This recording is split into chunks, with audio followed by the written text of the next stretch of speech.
العلم نور العلم نور العلم نور.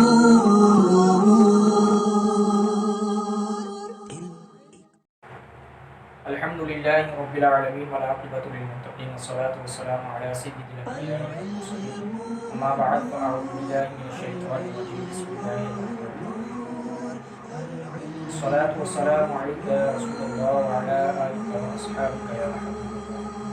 ناظرین، آج ہمارا موضوع ہے رمضان المبارک میں قرآن مجید کی تلاوت کرنے کے فضائل. حضرات محترم، نزول قرآن کا آغاز رمضان مبارک میں ہوا. آسمان دنیا پر اس کا نزول ایک بار ہوگا.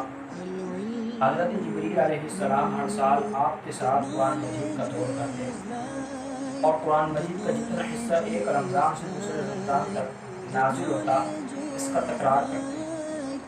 اور جب وہ سال آیا جس میں آپ کا وصال ہوا تو انہوں نے آپ سے 2 مرتبہ قرآن مجید کا دور کیا. جس طرح سے حدیث سے ثابت ہے، حضرت فاطمہ الزہرا رضی اللہ عنہا سے ثابت ہے. فتح الباری میں ہے کہ حضرت جبریل علیہ السلام کے نبی کریم صلی اللہ تعالی علیہ وسلم کے ساتھ ماہ رمضان میں دورہ قرآن میں 2 حکمتیں ہیں. ایک حکمت یہ تھی کہ قرآن مجید کی حفاظت ہو اور دوسری حکمت اس کا باقی رہنا جو منسوخ نہیں ہوا اور اس کا اٹھ جانا جو منسوخ ہو چکا ہے.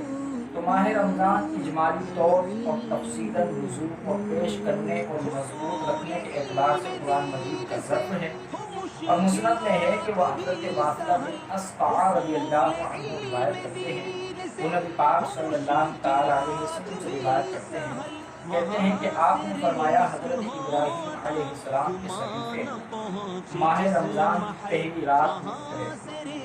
تو رات اس وقت اتری جب رمضان مبارک کی 6 راتیں گزر چکی تھیں اور انجیل رمضان مبارک کی 13 راتیں گزرنے کے بعد نازل ہوئی اور قرآن مجید نازل ہوا جب رمضان مبارک کی 24 راتیں گزر چکی تھیں.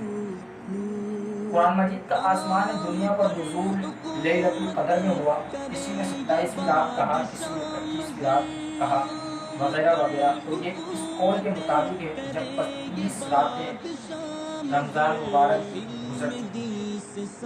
اس حدیث شریف میں اس بات پر دلالت ہے کہ رمضان شریف میں قرآن مجید کا پڑھانا اور اس کے لیے جمع ہونا نیز اپنے سے زیادہ حفظ والے کو سنانا مستحب ہے.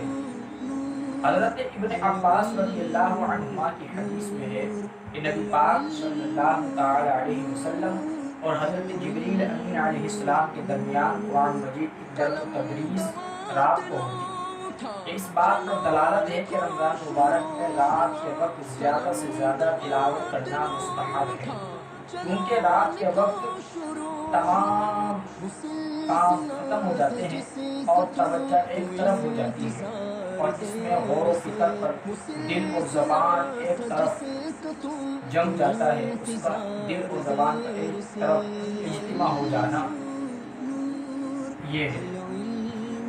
یعنی کہ نبی پاک علیہ السلام رات میں جو تلاوت کرتے تھے یہ تلاوت کرنا، اس میں غور و فکر کرنا، اس پر دل اور زبان کا اجتماع ہوتا ہے.